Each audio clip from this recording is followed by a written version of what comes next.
Assalamualaikum warahmatullahi wabarakatuh. Pada kesempatan kali ini admin membuat video seputar kajian MTA dari Ustadz Dr. Andes Ahmad Sukino almarhum. Assalamualaikum warahmatullahi wabarakatuh. Waalaikumsalam warahmatullahi wabarakatuh. Kami memperkenalkan nama diri saya Siyadi dari Kabupaten Bolaang Mangondo, Sulawesi Utara. Kota provinsinya adalah Manado. Bolaang Mangondo ya? Iya Pak Ustadz. Bolaang. Kami Ya. akan menyampaikan pertanyaan, ada 2 pertanyaan Pak Ustadz. Namun yang pertama kami menyampaikan ucapan terima kasih. Kami sudah 5 hari, 5 malam di gedung MTA Pusat Solo. Inilah keadaannya dan saya sudah bercita-cita memang dari tahun 2009 sejak mendengar radio Huda FM Bolaang Mangondo. Dan alhamdulillah sudah setahun lebih kami salah satu pengurus sebagai binaan di sana setiap Ahad sore setelah sholat asar sampai maghrib. Alhamdulillah. Persyukuran saya yang kedua, selama 5 hari kami tidak merasa asing di tempat ini karena saya dijemput, dirawat dan diberi apa yang ada di sini. Akhirnya saya senang, tidak seperti orang asing di sini. Walaupun aslinya saya memang orang Jawa Timur, Kabupaten Mojokerto, Kecamatan Ngoro Industri. Tetapi kehidupan saya ini sudah 34 tahun di daerah Sulawesi Utara. Oleh karena itu, kalimat-kalimat kami kalau tidak seperti bahasa Jawa lagi, mohon dimaafkan. Pertanyaan kami yang pertama, bagaimana dengan peringatan Maulid, Isra Mi'raj, Nuzulul Quran dan lain-lain yang tujuannya ialah napak tilas kehidupan Rasulullah Shallallahu Alaihi Wasallam untuk mencontoh sunnah cinta kepada Allah dan Rasulnya. Sementara ini tidak pernah dilakukan Rasulullah dan para sahabat. Pertanyaannya, bagaimanakah mencintai Rasul Shallallahu Alaihi Wasallam sementara sejarahnya kita tidak mengetahuinya? Mohon solusinya Pak Ustadz. Yang kedua, ini bunyi hadis yang maknanya kalau kurang sempurna nanti Pak Ustadz jabarkan lagi. Yang bunyinya demikian. 2 orang anak Adam yang saling berpegang tangan atau bersalaman dan kedua orang ini saling mohon maaf, memaafkan. Sebelum kedua tangan ini dilepas, Allah menggugurkan semua dosa-dosanya kedua orang ini. Sampai titik di situ Pak Ustadz. Kemudian hadis lain mengatakan bersalaman atau bersentuhan yang bukan mahramnya dosa besar. Sementara para ustadz yang sering-sering saya dengar di wilayah kami, bahkan salah seorang ustadz yang terkenal di wilayah kami sering-sering membaca hadis yang pertama tadi. Padahal masih ada koma tetapi dianggap titik. Padahal komanya itu menurut kami kecuali di luar mahram. Berarti seorang laki-laki dan perempuan yang bukan mahramnya itu dosa besar. Cuma sayang 1000 sayang yang sering saya dengar kenapa selalu dititikkan di situ. Jadi ini mohon solusinya Pak Ustadz. Apakah penyampaian itu ustadznya itu dosa sekalian yang mendengar? Karena terjadi selesai acara misalnya takziah atau ceramah-ceramah yang lainnya, yang terjadi salaman ya sembarangan. Laki perempuan bahkan sekarang lebih hebat. Cipiki, cipika.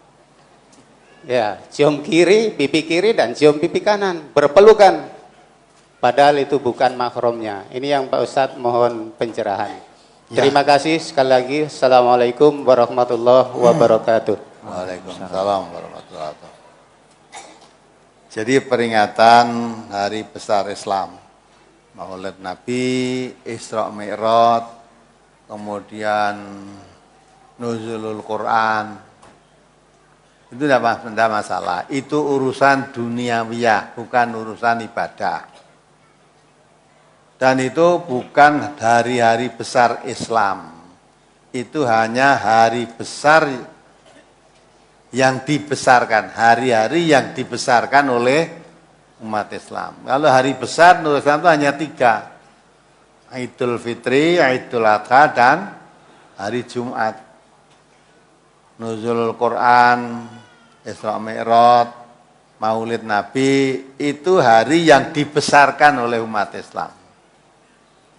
Kalau mereka mengadakan itu tujuannya untuk berdakwah, kumpulkan umat ini terus didakwai, diceramai tentang agama, tidak masalah. Boleh. Jadi mengadakan Maulid Nabi, Isra Mi'raj, Nuzulul Quran boleh saja, itu tidak termasuk bid'ah. Karena itu bukan urusan ibadah. Nah, bagaimana bisa mengerti untuk mencintai Nabi kalau kita tidak tahu perilaku perjalanan hidup Nabi? Mulai belajar, ngaji biar tahu.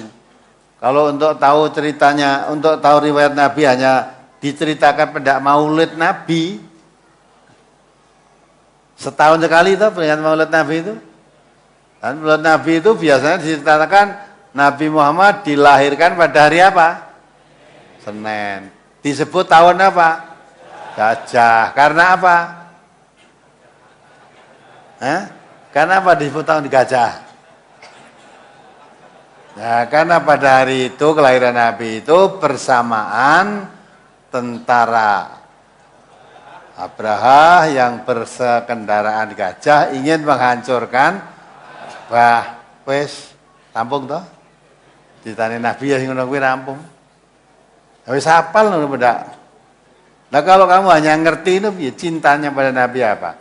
Apakah orang yang memperingati hari kelahirannya itu menunjukkan cinta kepada Nabi? Nah, orang yang mencintai Nabi itu yang mengikuti ajarannya. Orang yang apa yang diajarkan Nabi diikuti, diamalkan, itu yang mencintai Nabi. Maka masuk orang yang mencintai Allah itu mengikuti ajaran Nabi. Ya, qul in kuntum tuhibbunallah fattabi'uni. Katakan Muhammad, kalau kamu cinta pada Allah, ikuti aku. Aku di sini aku Nabi. Jadi orang kok cinta kepada Allah itu hanya nyebut-nyebut Allah dalam arti saya cinta kepada Allah, tapi ajaran Allah enggak mengerti. Kalau mencintai Nabi, kalau dipanggil mengikuti, mari ikuti Nabi, jawabnya sami'na wa ta'na, tidak kok malas. Ya, jawabannya bal wajadna alaihi hasbuna ma wajadna alaihi abana. Cukup bagi kami mengikuti apa yang saya dapati dari bapak-bapak kami dulu. Nah, itu namanya tidak mencintai Nabi. Maka untuk mengetahui bagaimana bisa mengikuti perbuatan Nabi, belajar, ngaji dari hadis-hadis Nabi itu. Ya kan? Nanti seperti tadi Bapak yang tanya, sudah punya anak barang kumpul cara Nabi biar ngerti. Padahal katanya Nabinya Nabi Muhammad. Katanya menjadi uswatun hasanah. Lah kok orang ngerti? Karena tidak mempelajarinya. Belum lagi istri-istri itu. Ya, sebaik-baik istri itu dilihat suaminya menyenangkan. Diperintah nurut selama tidak maksiat perintahnya. Tinggal pergi suaminya, menjaga kehormatan dirinya dan menjaga rumah tangga suaminya. Suami ya begitu. Khairukum li ahlihi wa ana khairukum li ahli. Baik-baiklah kamu kepada istrimu. Aku Nabi itu orang paling baik terhadap istriku.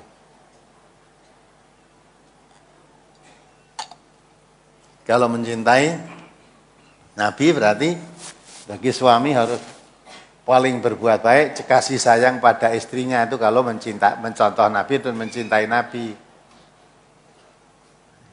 Jangan malah jak omongan karo bojone wegah, omong karo tanggane nyanyi, lah wis ya. Ngomong karo bojone kaya telepon, wis ya Bu. Engko selak di ndak apa rekenenge muda. Ini nek karo telepon karo bukan istrinya jam-jaman. Nanti bojone turuwe direwangi telepon karo. Nah, itu bukan cara Nabi. Mengingkari pada Nabi. Itu ya cara mencintai Nabi seperti tadi. Salaman. Ya. Bersalaman laki perempuan yang bukan mahram itu hukumannya masih lebih berat daripada orang yang ditusuk dengan jarum besi di kepalanya. Orang ditusuk jarum besi di kepalanya itu lebih ringan daripada hukuman orang yang bersentuhan laki perempuan yang bukan mahram. Gitu. Kalau hadis salaman tadi betul, dua orang laki-laki, dua orang muslim yang berjabat tangan dengan saling memaafkan, maka gugurlah dosa-dosanya seperti daun yang gugur dari tangkainya. Ya, artinya gil-gil kada salaman ini hilang. Wis renek kemarin rada anyel rada ya dendam sudah salaman assalamualaikum waalaikumsalam saling memaafkan dah selesai. Wah, mau coba salaman dicek dendam. Kalau laki perempuan sama perempuan gitu loh. Laki perempuan yang bukan mahram dosanya besar. Nah, sekarang zaman ini sekarang tidaknya salaman, salam pipi. Iya, sekarang itu zaman modern. Nek urung wani jabat pipi kuwi sik ketinggalan zaman. Zaman modern itu manusia sudah meninggalkan alam kemanusiaannya, sudah ikuti alam binatang, zaman kebebasan. Kebebasan ya. Binatang betina itu mau hamil nggak perlu nikah. Ya kan? Nah, manusia-manusia sekarang wanita-wanita hamil belum nikah, ada apa enggak? Nah, itu dalam binatang itu. Kalau alam manusia tidak seperti itu. Ya, mudah-mudahan bisa diambil pelajaran semua. Ini masih ada pertanyaan satu lewat internet dari Abu Dhabi. Abu Dhabi ini lah. Ya? Arab sana ya, dari Abu Dhabi. Bagaimana hukumnya jika kita sedang sholat sambil melihat dan monitor lewat komputer untuk kelangsungan pabrik di mana tempat kita bekerja. Kebetulan cuma satu orang yang bekerja jadi tidak bisa gantian. Wis aja sholat wae. Sholat tak sambil memperhatikan perkembangan pabrik itu gimana? Ya toh? Aqimus shalah lidzikri. Dirikan sholat untuk mengingat aku itu Allah. Lah sholat untuk monitor pabrik itu saya mbok eling apa? Nanti kamu itu tidak sholat. Karena sholat itu untuk mengingat Allah. Sedang yang kamu sholat memonitor perkembangan pabrik. Nah, berarti kan ora sholat itu. Nah, tidak sholat. Maka itu kalau sholat ya sholat, lupakan segalanya. Khusus untuk mengingat Allah. Jangan sholat eling-eling pabrik. Apa menenek lagi ngel pabrik kon kelingan Allah. Wong sholat we kelingan pabrik kok. Ya. Maka yang bisa mengikut Rasulullah itu kata Allah, laqad kana lakum fi Rasulillah uswatun hasanah liman kana yarjullah wal yaumil akhir wa dzakarallah katsira. Ya. Jadi Rasulullah itu suri teladan yang baik. Untuk siapa? Untuk orang yang amaliyahnya, aktivitasnya hanya mengharap ridhonya Allah, balasan dari Allah. dan mempercayai adanya hari akhir dan dia banyak mengingat Allah, wa dzakarallah katsira, banyak mengingat Allah. Kalau ini yang banyak mengingat pabrik sampai sholat saja pabriknya di situ, bagaimana dia bisa mencontoh Rasulullah? Ya, tidak mungkin. Maka sholat yang semacam itu tidak podo karo tidak sholat gitu.